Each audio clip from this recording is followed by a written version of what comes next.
In 2017, the CW debuted Riverdale, a stylish, modern take on the classic comic book characters Archie, Betty, Veronica, and Jughead. This isn't your parents' or your grandparents' Archie, though. In Riverdale, Archie isn't just deciding between Betty and Veronica, he's having an affair with his teacher, and the gang tries to find out who offed one of their classmates. About the only thing that stayed the same is that Jughead is still the coolest dude around, but even he's gotten a makeover. So how did it all happen? Here's a spoiler-filled look at the untold truth of Riverdale. Rejected pitches. At its core, Riverdale is about life and loss in a small town, more Twin Peaks than Saved by the Bell. But it took a while for Riverdale creator and Archie Comics Chief Creative Officer Roberto Aguirre Sacasa to get there. Aguirre Sacasa is also the writer of the hit comic Afterlife with Archie, and the show was initially envisioned as an adaptation of that series, which reimagines the gang contending with the zombie apocalypse. That wasn't the only development roadblock, however. Aguirre Sacasa revealed that, at one point, a TV executive suggested they do a high-concept series involving time travel with comedian Louis C.K. playing an adult Archie alongside his teenage counterpart. That's appropriate. And even when Aguirre Sacasa finally hit on the winning Riverdale formula, he originally pitched it as a movie rather than a TV series, resulting in rejections across Hollywood. He told Collider, "Big studios make big movies, and what we were pitching was a small character movie about first love and first kisses." Casting trouble. Finding the right stars to play characters as iconic as Archie, Jughead, Betty, and Veronica turned out to be a pretty tall task. One of the biggest gets for the production team was landing The Suite Life with Zack and Cody star Cole Sprouse to play Jughead, since Sprouse had actually been retired from acting while he earned a degree in Geographic Information Systems from NYU.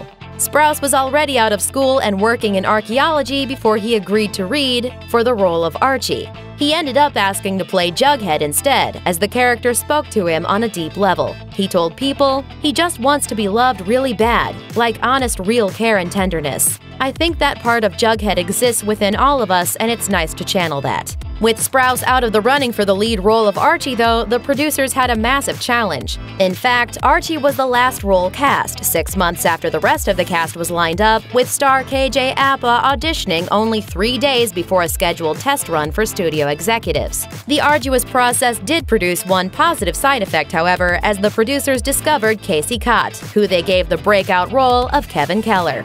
But the show's casting woes didn't stop when filming began. While Ross Butler was great as Reggie, he didn't get much screen time because he was busy with other projects. As a result, the role has been recast, with Glee actor Charles Melton set to take over as Reggie for Season 2. Riverdale is not the first Archie TV series. Since the late 60s, the Archie gang has appeared in no less than 8 cartoon series, including The Archie Show, Archie's Funhouse, and Archie's Weird Mysteries. There was even a live-action attempt. In 1990, NBC ran a movie of the week called Archie, To Riverdale and Back Again. The film, intended as a pilot for a weekly Archie TV series, depicted Archie and his friends as adults with adult problems. The series wasn't picked up, but it survived online, in large part thanks to this amazing video of adult Jughead showing his son how to be, cool by doing a rap version of the Archie's hit Sugar Sugar. Sugar, aw, honey, honey. You are my candy girl, and you got me. KJ Apa broke his hand while filming. One of the most dramatic moments in the first season of Riverdale saw the heroic Archie punching through a frozen river to save Cheryl Blossom. Unfortunately, actor KJ Apa got a little too into character and actually broke his hand filming the scene. He told TV Line, "It was cold, so I didn't really feel it. It wasn't until about 20 minutes after that I realized I broke my hand. I didn't tell anyone."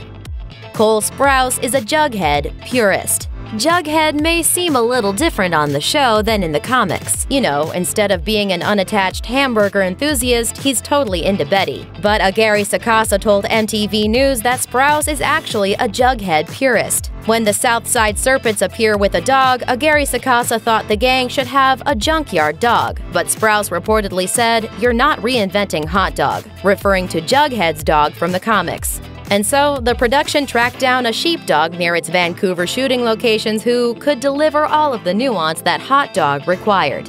That was probably the single greatest creative issue that Roberto and I ever butt heads about. Sprouse is reportedly such a Jughead advocate and defender that he's even been in talks to write some Riverdale offshoot comic books. It's a ginger world. Appa plays red-headed All-American Archie on Riverdale, but the actor is actually neither of those things. Appa is from New Zealand and pulls off a convincing American accent. His hair, however, requires some cosmetic creativity. The actor has naturally dark brown locks, so he has to dye his hair red every 2 weeks for the show, a process that takes 2.5 hours and a fair amount of caustic hair bleach. He told People, "I'm probably going to be bald by the end of the series." Surprise ending.